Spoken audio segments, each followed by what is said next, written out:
The summer sun beat down on the sleepy little town of Elmwood as 13-year-old Jamie Bell darted through the woods behind his house. It was the first real day of freedom after the school year had ended, and Jamie had wasted no time venturing out into the wilderness that he loved. The forest was his sanctuary, a place where his imagination could run wild. Here, he was not just Jamie, the quiet kid who loved comic books and hated math. He was an adventurer, an explorer of the unknown. Before we start, smash the like and subscribe buttons for more updates. That afternoon, Jamie stumbled upon a small clearing he'd never seen before. The patch of earth was bathed in dappled sunlight, surrounded by dense trees that swayed gently in the breeze. In the center of the clearing was something peculiar, a patch of strange plants with reddish leaves that seemed to shimmer unnaturally in the light. Jamie crouched down, his curiosity piqued. The leaves were unlike anything he had ever seen, their texture glossy and almost pulsating as though alive. He reached out instinctively to touch them. "Don't touch those!" a voice barked from behind him, startling him so much he nearly toppled forward. Spinning around, he saw Old Man Garrity, the reclusive and gruff neighbor who lived at the edge of town. Garrity was known for his wild stories and stern warnings about the forest, and most of the kids in town avoided him. His sudden appearance was unsettling. "Why not?" Jamie asked, his hand still hovering near the plants. "Because those aren't just plants," Garrity growled, his voice tinged with an urgency that Jamie hadn't expected. "They're cursed. You touch them, and you'll wish you hadn't." Jamie snorted. "Cursed? Plants can't be cursed." Garrity's face darkened. "That's what I thought once too, kid, but I've seen what they can do. If you value your skin, your mind, and your soul, you'll leave those things alone." With that cryptic warning, Garrity turned and stomped back into the woods. Jamie stood frozen for a moment, staring after him. The old man was probably just trying to scare him, right? Adults were always doing stuff like that to keep kids in line. He glanced back at the plants, their leaves glimmering invitingly. Jamie was not one to back down from a challenge, especially when it came to proving an old man wrong. A few minutes later, his fingers brushed the surface of the leaves. They felt cool, almost icy, even under the sun. A strange tingling sensation crept up his hand, and for a brief moment, Jamie thought he heard whispers, soft and unintelligible, like a breeze rustling through dry leaves. He pulled his hand back quickly, his heart racing. He laughed nervously to himself. "Just my imagination," he muttered. By the time Jamie returned home, he had all but forgotten about the incident. Dinner with his family was uneventful, and afterward, he retreated to his room to read. But as the evening wore on, he noticed an itch on his arm. Scratching at it absent-mindedly, he realized with a jolt that a red rash had formed exactly where he had touched the plant. The rash was strange, raised and uneven, almost like tiny vines curling under his skin. His mother noticed at bedtime. "Jamie, what's that on your arm?" she asked, frowning as she examined the rash. "Were you rolling around in poison ivy?" "I don't think so," Jamie lied, unwilling to admit that he'd ignored Garrity's warning. "Well, don't scratch it," she said, her tone firm. "I'll get some cream for it in the morning, just leave it alone." But leaving it alone proved impossible. The itching grew unbearable overnight, and by dawn the rash had spread. Long red streaks ran up his arm and onto his shoulder. It wasn't just itchy anymore, it burned, as though fire was licking his skin from the inside out. Panicked, Jamie decided to tell his parents, but when he got up to look in the mirror, his blood ran cold. His reflection showed something horrifying. The rash wasn't just spreading, it was moving. The tendrils under his skin writhed like worms, pulsing and twisting as if alive. He stumbled back from the mirror, clutching his arm. He tried to scream, but the sound caught in his throat. He could feel them now, whatever was beneath his skin, crawling, slithering deeper into his body. Jamie ran out of the house, his mind racing with fear. He had to find Garrity. The old man had warned him, and maybe he knew how to stop whatever was happening. The forest seemed darker than usual as Jamie plunged into the woods, sweat pouring down his face. Every step made his arm throb, the burning pain spreading to his chest. By the time he reached Garrity's cabin, he was barely able to stand. The old man opened the door, his face grim when he saw Jamie.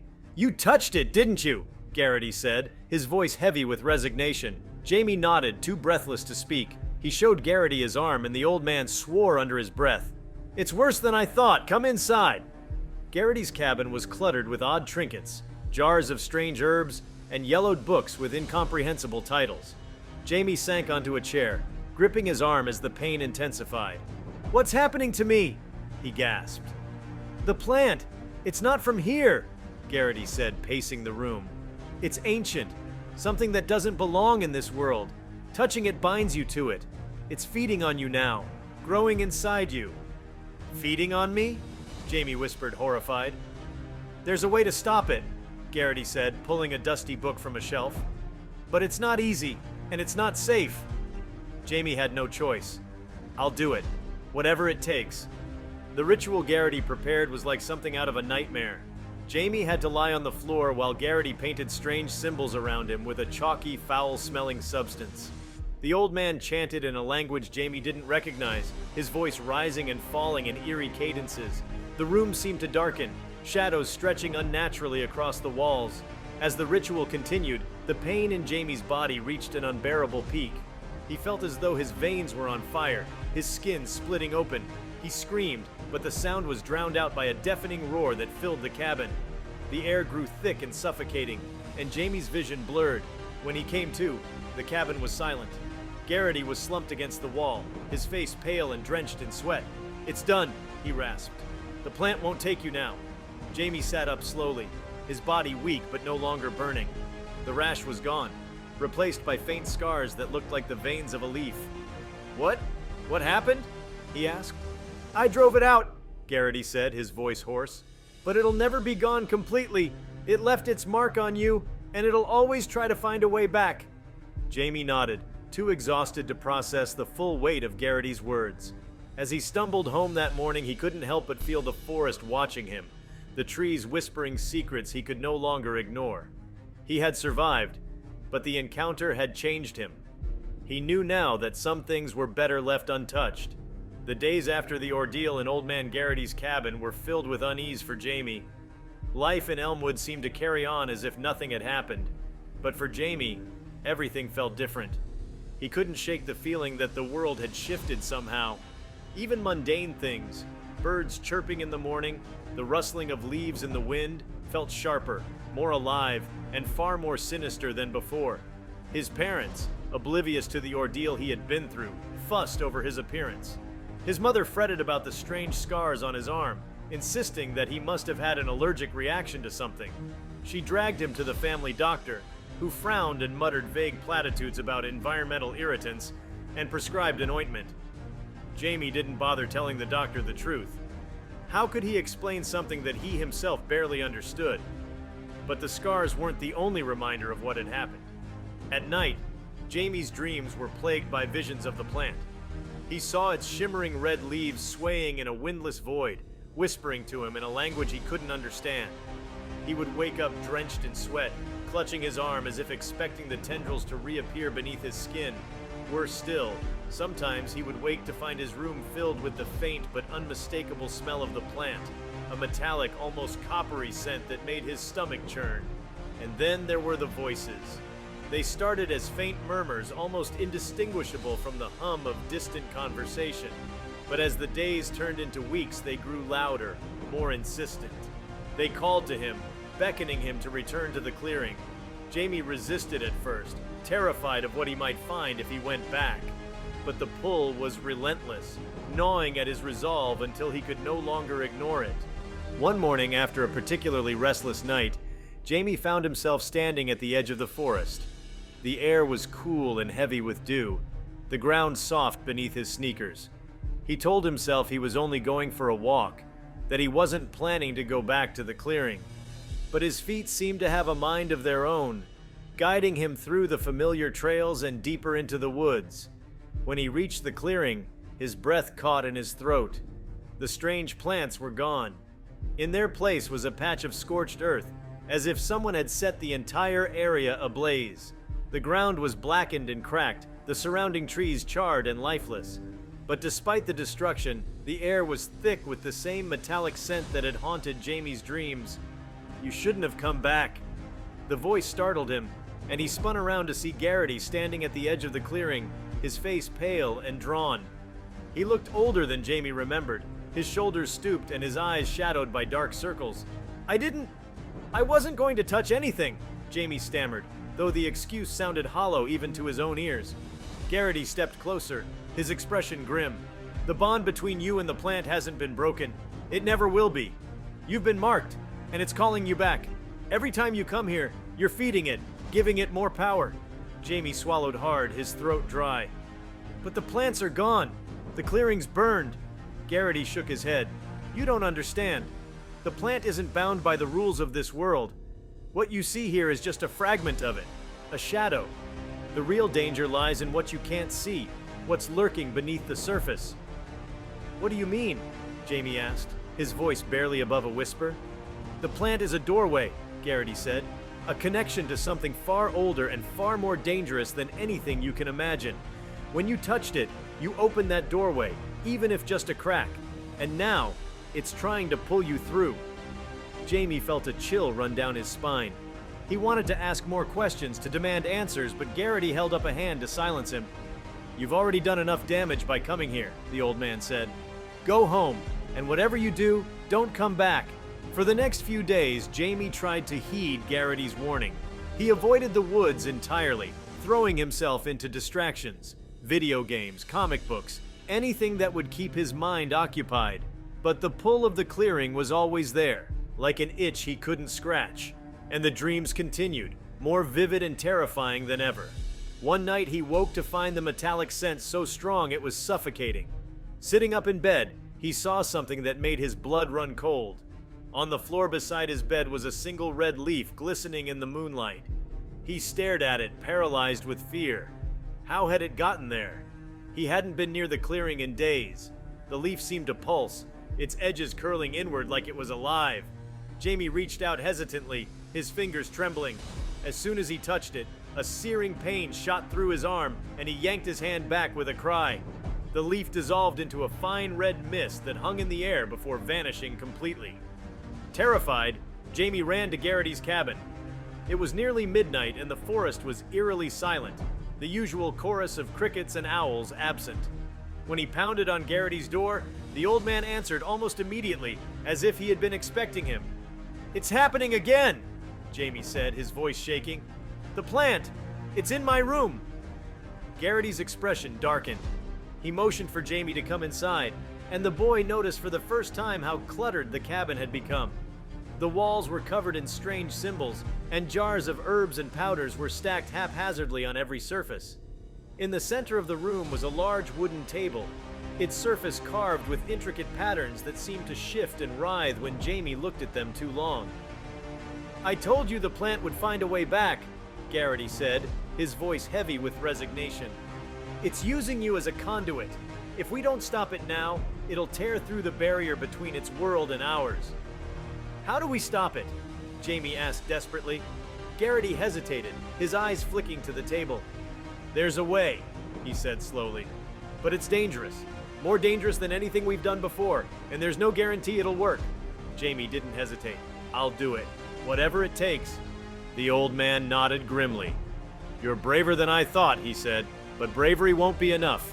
This ritual requires more than just courage. It requires sacrifice. Jamie didn't ask what Garrity meant.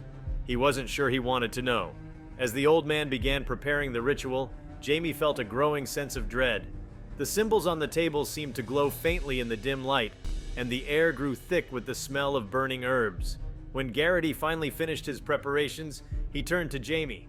Lie down on the table, he instructed. Jamie hesitated for only a moment before obeying.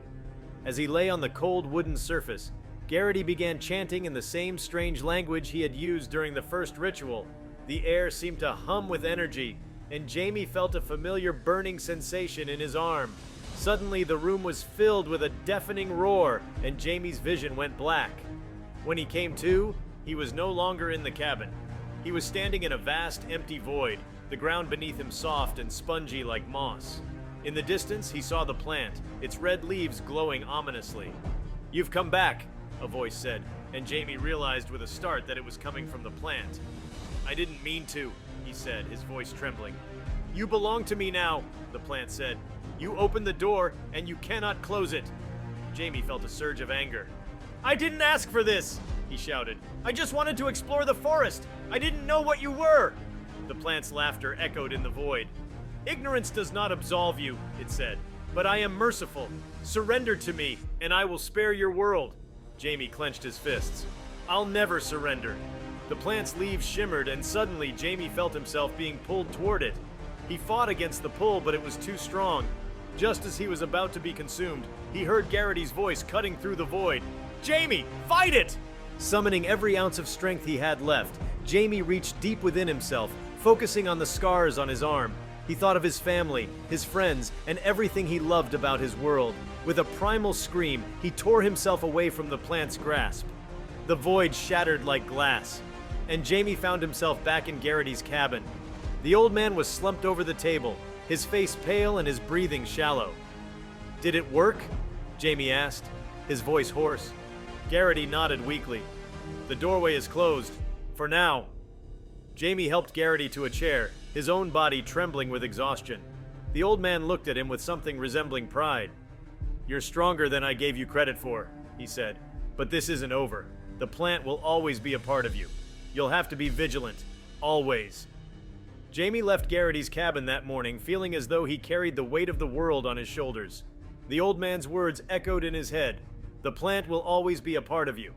You'll have to be vigilant. Always. As he trudged back home through the forest, the ground still damp with morning dew, he couldn't help but feel that he was walking a path he could never truly leave behind. This wasn't the kind of problem that could be solved and forgotten, but one that would follow him for the rest of his life. When he got home, his parents were waiting for him. His mother's worry was etched deeply into her face, and his father's stern expression hid a layer of panic he wasn't accustomed to seeing. Where have you been? His mother asked, pulling him into a tight embrace. We've been worried sick. It's 5 a.m. Jamie hadn't realized how long he'd been at Garrity's cabin, and the exhaustion in his bones didn't help him come up with an explanation. I just needed some air, he mumbled. I couldn't sleep. His father frowned. Next time, let us know before you wander off, especially into the woods. You know how dangerous they can be. Jamie nodded, muttering apologies, but his mind was elsewhere. His parents didn't know how dangerous the woods truly were, how the danger wasn't just a stray animal or a treacherous trail, but something ancient, alive, and insidious. He could never tell them. They wouldn't believe him, and even if they did, what could they possibly do about it? That day, Jamie tried to return to normalcy. He helped his mother with yard work, played video games with his younger sister, and even joined his dad for a game of catch in the backyard. But no matter how hard he tried, he couldn't shake the feeling that he was being watched. Every time he glanced at the tree line at the edge of the yard, he half expected to see a flash of red leaves or feel the metallic scent wafting toward him. That night, his dreams returned with a vengeance.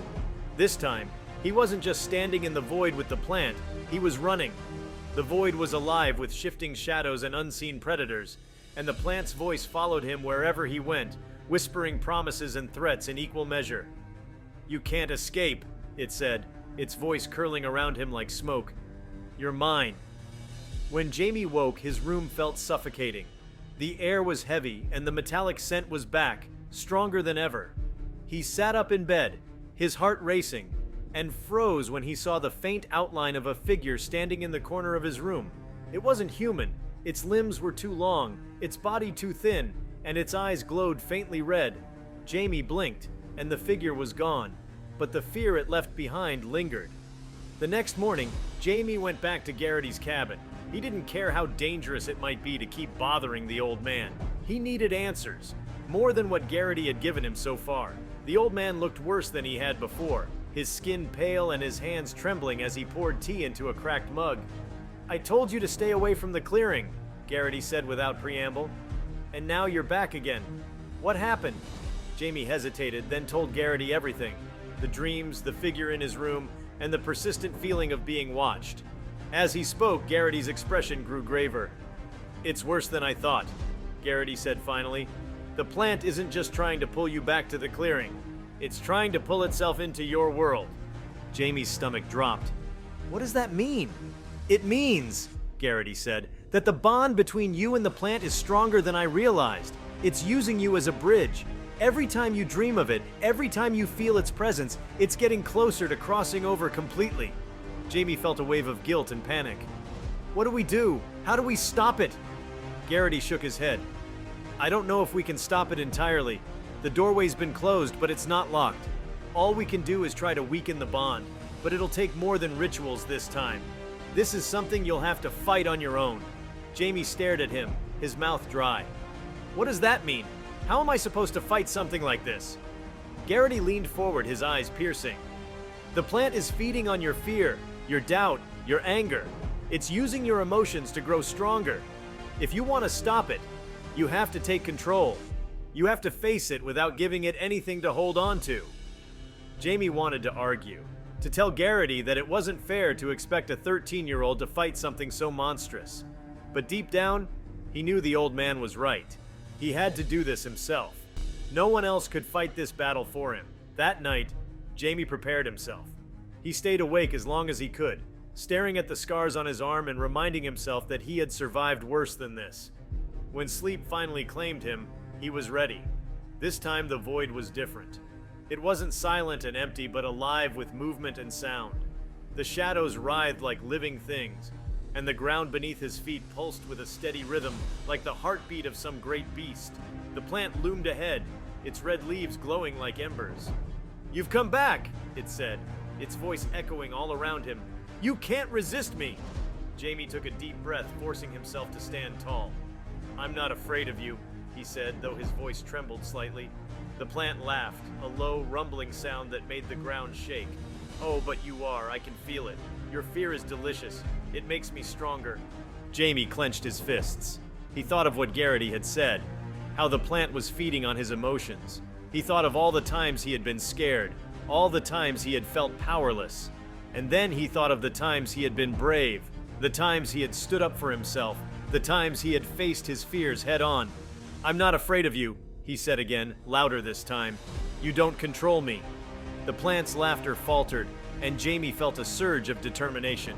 He stepped closer to the plant, ignoring the whispers that swirled around him, the shadows that reached for him with claw-like fingers. With each step, the void seemed to shrink, the plant's glowing leaves dimming. "You're nothing but a parasite," Jamie said, his voice steady now. "You feed on fear because you're too weak to stand on your own." The plant hissed, its leaves writhing angrily. "You will regret this," it snarled. But Jamie didn't stop. He reached out, his hand steady, and touched the plant's glowing leaves. This time, there was no burning pain, no whispering voices. Instead, he felt a surge of warmth, like sunlight breaking through a storm. The plant let out a piercing scream, and the void shattered around him. When Jamie woke, he was back in his room. The air was clear, the metallic scent gone. His arm no longer ached, and the scars that had marked his skin were faint, almost invisible. Over the following months, Jamie worked to rebuild his life. He spent more time with his family, reconnected with old friends, and even started exploring the woods again. He was careful to avoid the clearing, but he refused to let fear dictate his actions. As for Garrity, the old man became a reluctant mentor of sorts. He taught Jamie about the forest, about the strange and ancient things that lived there, and how to protect himself from them. Jamie listened carefully, knowing that the knowledge might one day save his life again. The plant might have been defeated, but Jamie knew that the world was full of other dangers, some visible, others hidden. But he also knew that he was stronger than he had ever been, and that no matter what came next, he was ready to face it.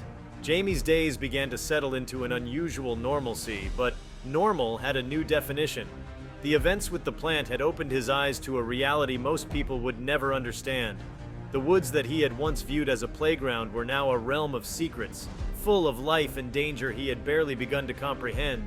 Yet instead of fear, he felt a sense of purpose.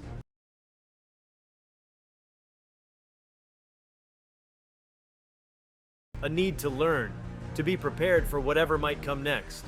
He spent more and more time with Garrity, who seemed reluctant but willing to share what he knew. The old man's stories were equal parts fascinating and terrifying. He spoke of other strange occurrences in Elmwood's history, of travelers who disappeared in the woods, only to return years later unchanged by time, and of a pond that reflected not the present, but the past. Jamie began to see the forest as something alive, an entity with its own moods and secrets. Every shadow, every sound held new meaning. One afternoon, Garrity handed Jamie a small, leather-bound journal. Its cover was cracked and worn, its pages filled with cramped, spidery handwriting.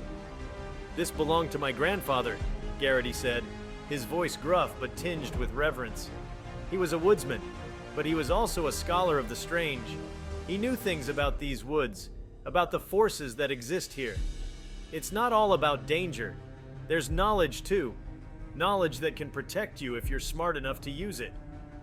Jamie flipped through the journal. His curiosity piqued. The entries were a mixture of notes, sketches, and cryptic symbols, detailing everything from plants with medicinal properties to creatures that sounded more like myths than reality. But what caught his attention most were the warnings scribbled in bold letters. "Never approach the willow grove at night. Beware the stones that hum in the moonlight. Do not take anything from the forest that offers itself freely." "Why are you giving this to me?" Jamie asked, looking up at Garrity. The old man's gaze was steady. "Because you've already seen too much. You've been marked by it. Pretending otherwise would be foolish. If you're going to live with this, you need to understand what you're dealing with." Jamie nodded, the weight of the journal heavy in his hands. It was a responsibility, one he wasn't sure he was ready for, but he also felt a flicker of pride. Garrity trusted him. That alone meant something. Over the following weeks, Jamie threw himself into studying the journal. He learned about protective wards, about signs of danger hidden in seemingly innocent details, and about rituals meant to keep the balance between the human world and the forest. Some of it felt overwhelming, but it also gave him a sense of control he hadn't felt since the day he first touched the cursed plant. His nights remained free of nightmares, but there were moments when he would wake suddenly, heart racing, convinced he had heard the plant's whisper. He would lie still, straining to hear, but the room would remain silent, the air free of its metallic scent. Each time he reminded himself that he had faced it and won. He had taken back control. The scars on his arm faded more with each passing week, but Jamie knew they would never disappear entirely. They weren't just marks of what he had endured. They were reminders, not just of the danger he had faced, but of the strength he had found within himself. One evening, as Jamie sat on his porch watching the sun set behind the trees, he felt a strange sense of peace. The forest no longer seemed like a threatening unknown, but a place of balance, a balance he was now a part of. He knew that there would always be challenges, that the strange and ancient forces within the woods might never be fully tamed, but he also knew that he was ready for them. After all, he had already faced the terrifying unknown once, and he had come out stronger. Jamie's newfound connection to the forest didn't make him complacent. If anything, it made him more vigilant. He began taking long walks through the woods, not to play or explore aimlessly as he once had, but to observe, to listen, and to learn. He noticed things he'd never paid attention to before. The way certain trees seemed to bend subtly toward the light no matter the time of day, or how patches of moss sometimes glowed faintly after a heavy rain. Even the birds' songs seemed to carry different tones, some cheerful and familiar, others strange and haunting. He started carrying the journal with him, making notes of his own alongside Garrity's grandfather's entries.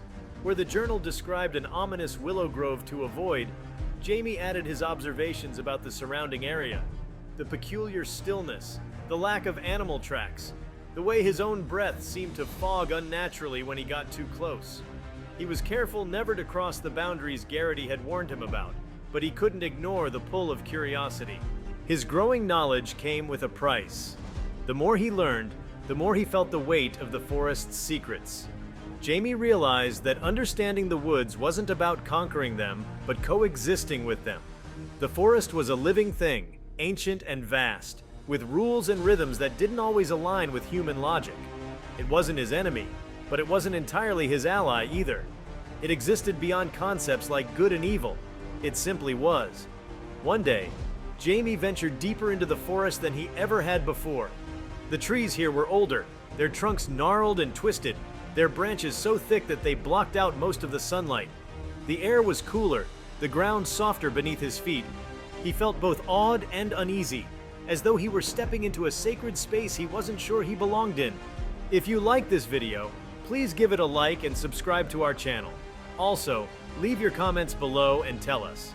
What are your thoughts on what might happen if he touches the Rash? We want to hear from you. Thank you for watching, and see you next time.